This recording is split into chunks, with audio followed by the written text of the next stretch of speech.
बिस्मिल्लाहिर्रहमानिर्रहीम। अस्सलाम वालेकुम नाज़रीन, मैं हूं डॉक्टर अली और आप देख रहे हैं मेरा फेसबुक और यूट्यूब चैनल। नाज़रीन, बहुत बड़ी ब्रेकिंग न्यूज़ आ रही है कि कोलगाम का इलाका मकबूजा जम्मू कश्मीर में भारतीय फौज का कब्रिस्तान बन गया। नाज़रीन, 12 रोज़ा इस ऑपरेशन के दौरान भारत के हेलीकॉप्टर, ड्रोन्स और कमांडो सब नाकाम। इस वक्त सिचुएशन वहां पे भारतीय फौज की बड़ी जो है वो कसम पुरसी की है। कश्मीर मीडिया सर्विस ने कुछ ताज़ा तरीन अपडेट्स जारी की हैं, वो आपके साथ हम शेयर करेंगे। जबकि एक और बड़ी और अहम तरीन डेवलपमेंट है कि इंडस वाटर टेरिटरी यानी कि जो कि पाकिस्तान का सिंतास मुआहिदा था, उस हवाले से आलमी अदालत का जो फैसला है वो भारत ने मानने से इनकार कर दिया है। और इसके बाद भारत के साथ क्या होने जा रहा है नाज़रीन, ये भी आपको बताएंगे। और इसके साथ ही एक और बड़ी अहम डेवलपमेंट है और वो है रूस के इस वक्त मुकम्मल तौर पे यूक्रेन की फिजाओं के ऊपर बादशाही है। और ट्रंप ने आखिरी ऑफर जो है वो जो यूक्रेन के प्रेसिडेंट है उनको की है। और क्या कहा गया है, ये तमाम तर डिटेल्स आपके साथ हम आज के व्लॉग में शेयर करेंगे। वीडियो की तफसील में जाने से पहले अगर आपने हमारे इस चैनल को सब्सक्राइब नहीं किया हुआ तो आपसे गुजारिश है काइंडली इसको सब्सक्राइब कर लें और बेल आइकन को जरूर दबा दें ताकि हमारी आने वाली वीडियो सबसे पहले आप तक पहुंच सकें।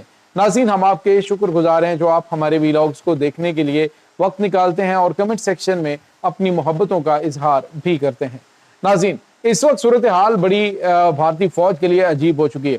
नाज़रीन, भारतीय फौज जो कि एक यूं कह लीजिए कि सबसे लंबा ऑपरेशन अभी तक का भारतीय फौज की जानिब से अंजाम दिया जा रहा है कुलगाम के अंदर।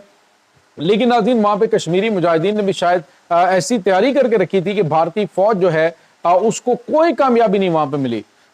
आप अंदाजा लगाइए नाज़रीन के 12 रोजा जंग में जो भारत की जानिब से स्टेटमेंट दी जा रही है, इनके 9 फौजी मारे गए इस 12 रोजा ऑपरेशन के दौरान और इन्हें कोई कामयाबी नहीं मिली। अंदाजा लगाइए कि पूरी की पूरी मशीनरी इनकी है। इसमें हेलीकॉप्टर्स इस्तेमाल किए गए, इसमें इन्होंने ड्रोन्स का इस्तेमाल किया गया कश्मीरी मुजाहिदीन पर काबू पाने के लिए। और मैंने आपको बताया था नाज़रीन के इस वक्त जो मकबूजा कश्मीर के अंदर स्ट्रेटेजी चल रही है वो बिल्कुल गजा से मिलती जुलती अब जो है वो कश्मीरी मुजाहिदीन ने शुरू की है। पहले ये होता था कि ये ग्राउंड के ऊपर होता था, लेकिन अब अंडरग्राउंड जो है वो चीजें जंगलात के अंदर घेर के भारतीय फौज को ले जाया जाता है। वहां पे ट्रैप्स लगाए जाते हैं, वहां पे इनके कमांडोज घुसते हैं या कोई भी, तो वो अंडरग्राउंड जो उन्होंने वहां पे ये जितना मर्जी ये बॉम्ब्स गिराते हैं, यहाँ पे ये रॉकेट्स मारते हैं वहां पे, क्योंकि हर किस्म के हथियारों का इस्तेमाल ये कर रहे हैं। तो वहां पे इनकी बिल्कुल भी दाल नहीं गलती, वहां पे इनको कोई कामयाबी नहीं मिलती क्योंकि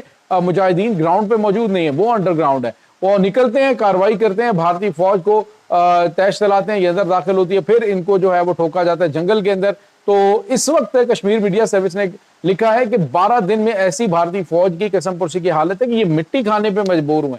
वहां पे इस तरह की सिचुएशन है कि इनको खाने पीने की कुछ चीज अवेलेबल नहीं। जैसे ही कश्मीरी मुजाहिदीन की ये घेरे में आई हुई फौज जो है वो वहां पे बुरी तरह से नाकामी से दो चार हुई है, तो कोई नई जो है वो वहां पे फौज जाने के लिए तैयार नहीं है।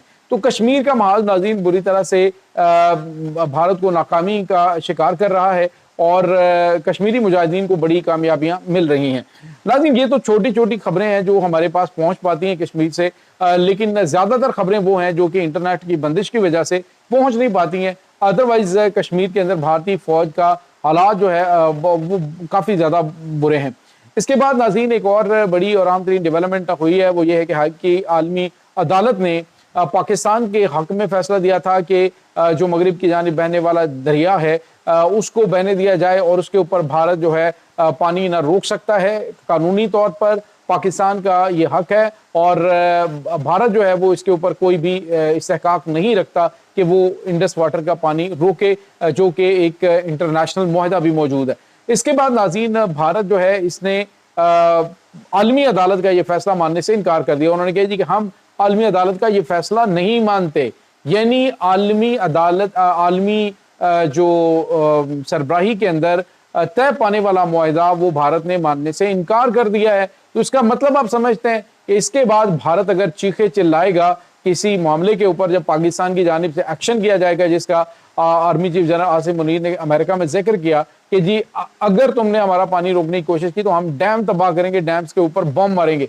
तो नाज़रीन अब जो है वो पाकिस्तान के पास आलमी सतह पे की जवाब मौजूद है कि पाकिस्तान ने आलमी अदालत का दरवाजा खटखटाया, वहां पे पाकिस्तान के हक में फैसला आया कि भारत یک طرفہ طور پہ اس معاہدے کو ختم نہیں کر سکتا اور نہ ہی پاکستان کا پانی روک سکتا ہے۔ تو چونکہ ناظرین پاکستان کی یہ لائف لائن ہے پانی، انڈس واٹر جو ہے وہ اگر روکا گیا تو ڈیفینیٹلی یہ تو ایک بہت بڑا پرابلم ہوگا، اور پاکستان نے واضح طور پہ بتایا ہے کہ اس پہ ہمارا کوئی کمپرومائز نہیں ہوگا، پاکستان اس کے لیے بھارت کو بہت کرارا جواب دینے والا ہے۔ اور اب ناظرین یہ جو عالمی عدالت کا فیصلہ ہے اس کو ماننے سے انکار کرنے کا مطلب آپ سمجھ سکتے ہیں کہ بھارت جو ہے وہ کسی بھی عالمی قانون کی پاسداری نہیں کرتا، بلکہ وہ صرف اور صرف ہٹ دھرمی سے کام لے رہا ہے۔ پہلے بھی انہوں نے جو پہلگام میں حملہ ہوا تھا اس حملے کے حوالے سے پاکستان نے مکمل تعاون کا یقین دلایا، پاکستان نے کہا جی کہ ہم تمہارے ساتھ مل کر تحقیقات کرتے ہیں، جو بھی انوالو ہوا اس کو سخت سزا دی جائے گی، لیکن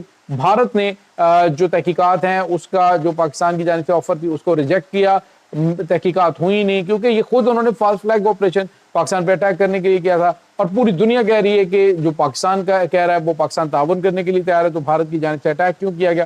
اسی وجہ سے بھی جو دنیا ہے وہ بھارت کے مخالف ہو رہی ہے۔ اب بھارت کیونکہ امریکہ کی گڈ بکس میں بھی نہیں ہے، امریکہ اس کو سائیڈ لائن بھی کر چکا ہے، خطے کے اندر بھی اس کو شدید ناکامی کا سامنا کرنا پڑ رہا ہے، تو ایسے میں عالمی عدالت کے فیصلے کو ریجیکٹ کرنے کا مطلب آپ سمجھتے ہیں کہ مزید عالمی سطح پہ بھارت کے خلاف جو ہے وہ ماحول بنے گا، تو یہ پاکستان کی فیور میں ہے۔ خیر پانی تو یہ بند کرنے کی ضرورت نہیں کر سکتے، اگر کریں گے تو پاکستان کو پانی کھولنا بھی آتا ہے اور پاکستان کو ان سے نمٹنا بھی آتا ہے۔ تو اس کے بعد ناظرین ایک اور اہم ترین خبر عالمی سطح پہ رشیا اور یوکرائن کی جنگ کے حوالے سے۔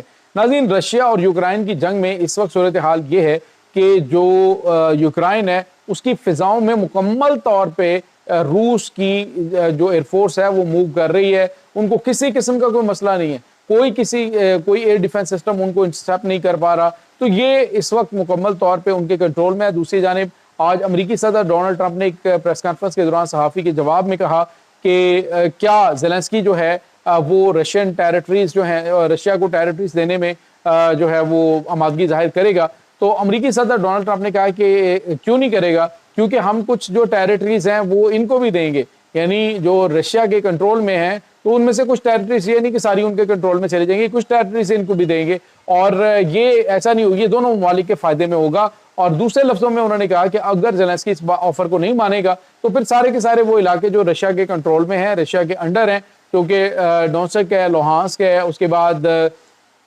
زیپوریزیا ہے، اور اس کے بعد کریمیا ہے، تو یہ تمام کے تمام رشین سپیکنگ علاقے ہیں، تو وہ آلریڈی رشیا کے قبضے میں ہیں، لیکن کچھ علاقے ایسے جو ابھی رشیا نے قبضے میں لیے ہیں، بہت سارے شہر ان کے، تو اب ہوگا یہ کہ جو اہم ترین ٹارگٹس ہیں، یعنی جو اہم شہر ہیں رشین سپوکن والے، وہ تو روس کی مرضی کے مطابق روس کو دے دیے جائیں گے، لیکن جو قبضے میں لیے گئے ہیں ان میں سے شاید چند شہر جو ہیں وہ یوکرائن کو واپس کیے جائیں، جنگ بندی پر جن کی زیادہ کوئی جغرافیائی اہمیت نہیں ہوگی۔ تو یہ ناظرین اس وقت تازہ ترین اپڈیٹس چل رہی ہیں۔ یوکرائن اگر اس بات کو ریجیکٹ کرتا ہے تو بھی اس کو کوئی فائدہ نہیں ہونے والا، کیونکہ ڈونلڈ ٹرمپ اور رشین پریزیڈنٹ کے درمیان بات چیت ہو چکی ہے اور یہ جنگ جو ہے وہ روس عملی طور پہ جیت چکا ہے۔ یہ ناظرین اس وقت تازہ ترین اپڈیٹس ہیں۔ اس تمام صورتحال کے بارے میں آپ کا کیا کہنا ہے؟ کمنٹ سیکشن میں اپنے خیالات کا اظہار ضرور کیجیے گا۔ انشاءاللہ بہت جلد ملتے ہیں ایک نئی ویڈیو میں، تب تک کے لیے اپنا بہت سارا خیال رکھیے گا۔